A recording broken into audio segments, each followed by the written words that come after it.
राजकुमारी ने कहा दिखाओ किसका है, और उसने एक बड़ा सा पोस्टर दिखाया। उसने, ये कौन है? इनको नहीं जानती तुम?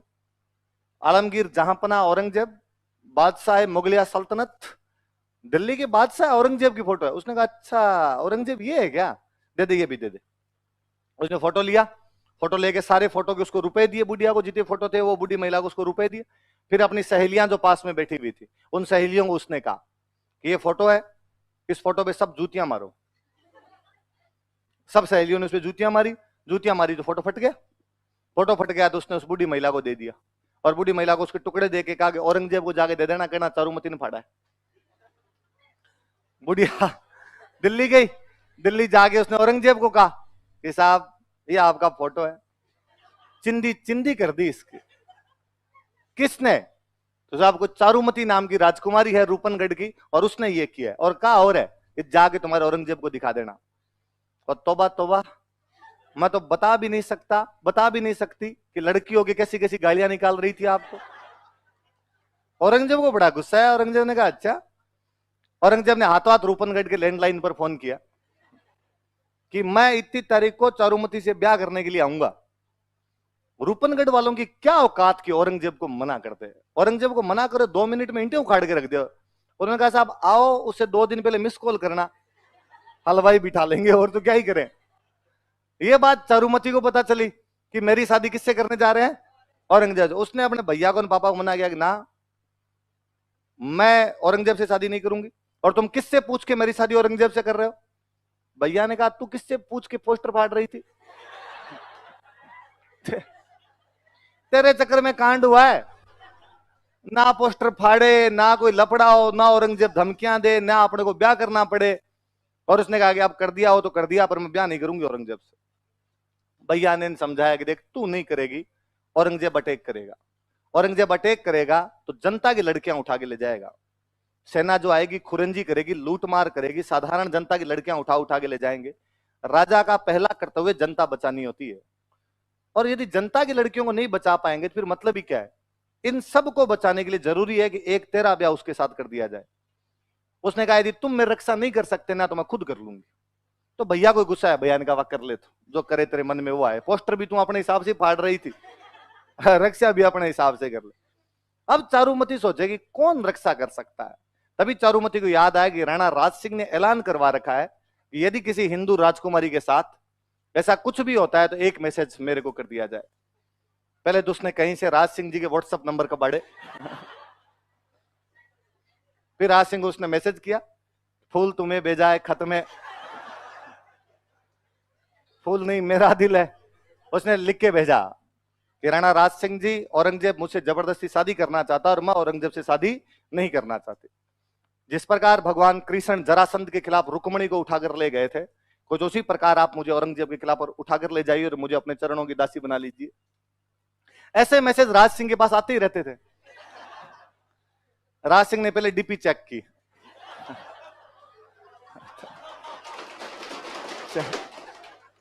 लगा कि ठीक। राज सिंह ने वापस भेजा थम्स अप। राज सिंह ने कहा कि शादी वाला कार्ड भेज दो, चाक भात लगन किस तारीख को है, औरंगजेब की बारात आएगी उससे पहले पहले अपने आ जाएंगे। अब राज सिंह ने औरंगजेब के पास मैसेज किया कि भाई औरंगजेब इधर अपने जाएंगे देख। उससे थोड़े दिन पहले मैंने एक जगह बताई, जीलवाड़ा, जीलवाड़ा, उस जीलवाड़ा के पास में एक जगह पड़ती है रूपनगर। कौन सी जगह है? वहां की राजकुमारी थी चंचल कुमारी। उस चंचल कुमारी से भी औरंगजेब ब्याह करना चाहता था। राज सिंह पहले जाके करके आ गया, तो औरंगजेब बिफर गया। औरंगजेब ने कहा ये क्या तरीका हुआ, वहां भी तू यहां भी भाई भाई कोई मिल बांट के करते हैं। राज सिंह ने कहा आगे वाला नंबर तेरा, इस बार डीपी देख ली है, अब कंट्रोल नहीं है, देख तुम यहां ब्याह मैं करूंगा, बाकी का देख लेंगे आगे, आगे 2 मौके तेरे को दे दिए जाएंगे। औरंगजेब ने कहा तो ठीक है, इस बार अपने तो भाई खुद के ईगो की बात है, और उसने यार मेरी फोटो फाड़ के फेंक दी थी, और इस बार अपने दोनों करेंगे लड़ाई, और जो लड़ाई में जीतेगा उससे ब्याह हो जाएगा। राज सिंह ने कहा इसके लिए तो सिग्नल तोड़ ताड़ के तुम कहे वैसे वो वाली फीलिंग है अपने। तो औरंगजेब ने कहा मैं दिल्ली से आर्मी लेके आऊंगा, तू अपने मेवाड़ से आर्मी लेके आ जाना, और जो जीत जाएगा उससे ब्याह हो जाएगा। राज सिंह ने कहा ठीक। अब भाई शादी का दिन नजदीक है, शादी का दिन नजदीक आया तो अब लड़ाई करने जाना पड़े, तो सामंतों को सबको इकट्ठा किया, बड़े बड़े मंत्री बिठाए और मंत्रियों को बिठा के राज सिंह जी बड़े गंभीर मुद्रा में बोले कि एक अबला नारी अपने को पुकार रही है। मंत्री मन ही मन सोचे कि सर आपको हर तीसरी आजकल अबला नहीं लगती, इस मामले में थोड़े ज्यादा अग्रेसिव नहीं हो रहे हो आप। मंत्री वर्ग बोले तो क्या, मन ही मन बात सोचे बेचारे, हाँ हाँ बताओ साहब, राणा जी बताओ क्या करना है। कहा रूपनगढ़ की राजकुमारी है चारुमती, औरंगजेब जबरदस्ती शादी करना चाहता है और मैंने वचन दिए हैं कि मैं उसे शादी करूंगा, औरंगजेब को उसे शादी नहीं करने दूंगा। कर लो, क्या दिक्कत है इसमें, हमसे क्या पूछना है।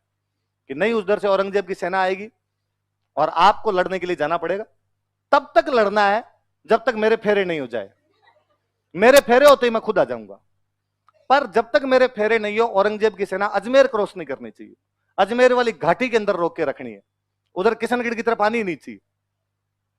उन्होंने कहा साहब ठीक है, चिंता ही मत करो, सेना लड़ लेगी जाके, आप तो आराम से फेरे करना, आओ तो ठीक, नहीं आओ तो ठीक, औरंगजेब को हम अजमेर से आगे इंच नहीं बढ़ने देंगे।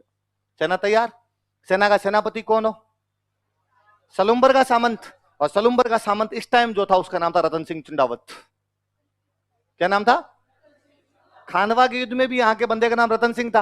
अब कोई दूसरा रतन सिंह रहा होगा, 3-4 पीढ़ी बाद में नाम वापस आ जाया करते थे। रतन सिंह चुंडावत नाम का कोई लड़का था, वो सलुम्बर का सामंत बना हुआ।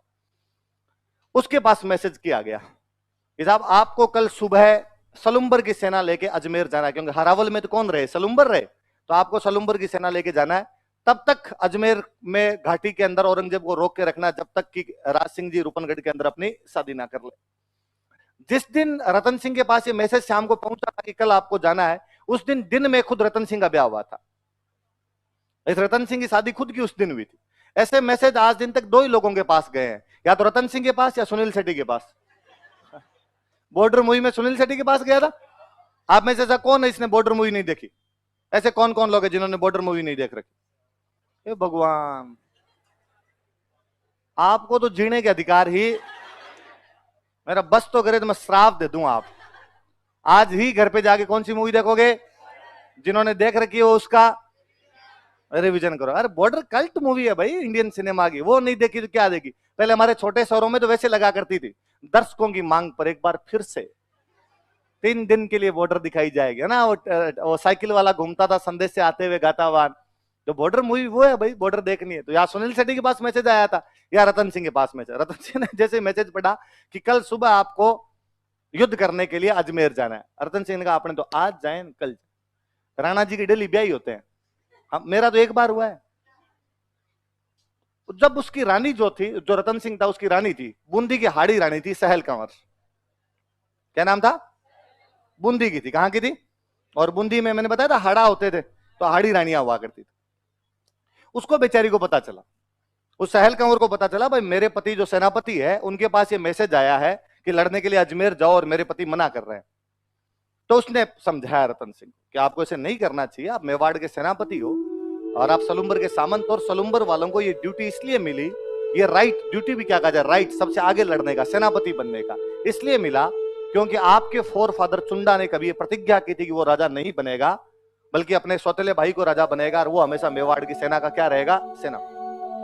पीढ़ियों से ये परंपरा को आपके बढ़ के निभाते आए हैं, आप इस प्रकार मना नहीं कर सकते, आपको लड़ने के लिए जाना चाहिए। राणा जी ने जब संदेश भेजा है, आप राणा जी के संदेश को मना कैसे कर सकते हो? उसने कहा तू नहीं समझती, राणा जी के डेली ब्याह आते हैं, राणा जी अपने ब्याह के चक्कर में लोगों की सुहागरात कैसे खराब कर सकते हैं? राणा जी को भी तो कुछ सोचना चाहिए। मेरा आज ब्याह हुआ है, पर उस बेचारी ने खूब समझाया उनको और उसको कहा कि भाई यदि तुम नहीं जाओगे तो तुमसे सेनापति का अधिकार छीन लिया जाएगा। तुम्हारी जो आने वाली पीढ़ियां होगी वो इस बात पर थू थू करेगी कि हमारा एक दादा परदादा इतना निबड़ा निकल गया था कि युद्ध लड़ने के लिए नहीं गया लुगाई के चक्कर में, इस चक्कर में हमसे जो सेनापति का अधिकार था वो छीन लिया। उसने मोटिवेट किया तो रतन सिंह ने कहा भाई ठीक, मैं चला जाऊं। दूसरे दिन सुबह सुबह घोड़े वोड़े तैयार किए, सेना वेना तैयार की, घोड़े लेके रतन सिंह जी जा रहे, बैकग्राउंड में वापस म्यूजिक चले, जाते हुए लम्हों जरा ठहरो। जैसे ही उस हाड़ी रानी वाले महल के पास आए तो रतन सिंह जी का घोड़ा अपने आप ही रुक गया। रतन सिंह जी ने ऊपर देखा तो रानी झरोखों में खड़ी खड़ी देख रही, और रतन सिंह जी ने अपने पास में कोई सोल्जर खड़ा था उसको कहा ऊपर जा, और ऊपर जाके रानी को कहे कि मेरे लिए कोई निशानी भेज दे। क्या भेज दे? अंगूठी वंगूठी कुछ ही भेज दे, उसको लगा कि यार कोई चूड़ी अंगूठी कुछ भेज देगी, टाइम पास करेंगे यार थोड़ी देर। कैसे रहा जाए, नया नया ब्याह हो रखा आदमी। वो सैनिक गया, उस सैनिक ने जाकर कहा, भाई रानी साहब रतन सिंह जी नीचे खड़े हैं और आपकी कोई ना कोई निशानी मंगा रहे। हम पढ़ते हैं कि जिस प्रकार हनुमान जी जब माँ सीता से मिलने के लिए गए थे तो माँ सीता ने भगवान राम के लिए कंगन भेज दिए थे। क्या भेजे थे? तो सिपाही को लगा गया ये भी कोई भाई छोटी मोटी निशानी दे देंगे अपने। वो राजकुमारी सोचती है, वो रानी सहल कंवर सोचती है कि जो आदमी युद्ध में जाने से आनाकानी कर रहा है, इस बात की क्या गारंटी है कि वहां पे लड़ लेगा। और यदि वहां पे ना लड़ पाया और वापस आ गया तो आने वाली पीढ़ियां इस बात के लिए मुझे धिक्कारेगी और कहेगी कि एक युवती की सुंदरता की वजह से उसका पति युद्ध नहीं लड़ पाया था। उसे और याद आता है कि मैं उन बूंदी के हाड़ाओं की वो राजकुमारी हूं जिसकी बुआ ने कभी इस वजह से किले के दरवाजे बंद कर दिए थे कि मेरे फूफा एक युद्ध में हार कर वापस आ गए थे। इसकी रियल बुआ थी जोधपुर में जसवंत सिंह की रानी थी, और राजा जसवंत सिंह जब युद्ध हार कर वापस आया था तो उसने कहा था ऐसे बेलखना पति हो इससे तो अच्छा नहीं हो, और मैं इसको पति मानती हूँ। कहा एक तरफ मेरी बुआ जो हार के आने पे बंद कर दे दरवाजे, पति को मानने से मना कर दे, एक तरफ मैं जिसका पति युद्ध करने से ही मना कर रहा है। मुझे लगा इस जीवन का क्या मतलब। यदि सुंदरता की वजह से, मेरे इस जीवन की वजह से मेरा पति युद्ध नहीं कर पा रहा तो मर जाना बेहतर होगा ना ज्यादा। वो लड़की अपना सिर काट के दे देती है। क्या काट के देती है? हम आज दिन तक गाते हैं, चुंडावत मांगी सेनानी सिर काट दे दियो सतरानी। इस चुंडावत ने उस दिन निशानी मांगी थी और सतरानी ने क्या काट कर दे दिया था अपना। और कोई एक कवि का उत्साह हुआ कि सतरी सेनानी चाहिए समर सलुम्बर धीस, चुड़ामन मेली सियान ईंधन मेल्योसीस।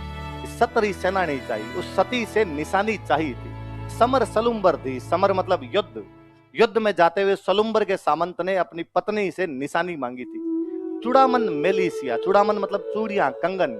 माँ सीता ने तो कंगन भेजे थे जब निशानी मांगी थी। ईंधन मेल्योसीस, इसने तो सिर काट के दे दिया था। वो राजकुमारी कौन थी जो अपने पति की निशानी मांगने पे सिर काट के देती है? कौन थी? सहल कंवर थी। अब जब वो सिर नीचे ले जाके वो सिपाही जैसे गया, रतन सिंह ने देखा, तब तो रतन सिंह की बुद्धि आ गई कि यार गलती कर दिया। पर कहते हैं वो उसकी मुंडी मुंडी इतना इतना सिर कटा हुआ था। रतन सिंह उसके जो राजकुमारी के बाल थे उन बालों को अपने यहाँ पे बांध लेता है। उस अजमेर वाली घाटी में क्या भयंकर लड़ता है वो। औरंगजेब की सेना को कदम आगे नहीं बढ़ाने दिया था। केवल सलुम्बर वालों ने उसने दिल्ली की सेना को पीट पीट के भगा दिया था यहाँ से। राज सिंह आराम से शादीवादी करके राजसमंद लौटे थे। एक दिन कभी राज सिंह चारुमती के साथ में राजसमंद की पाल पर बैठे हुए और अपने शादी से पहले की कहानी सुनाते हैं चारुमती को कि चारुमती हमारी जब शादी हुई थी तो उससे पहले पहले क्या क्या बातें हुई थी, किस प्रकार रतन सिंह और सहल कंवर को अपने जीवन का बलिदान देना पड़ा था।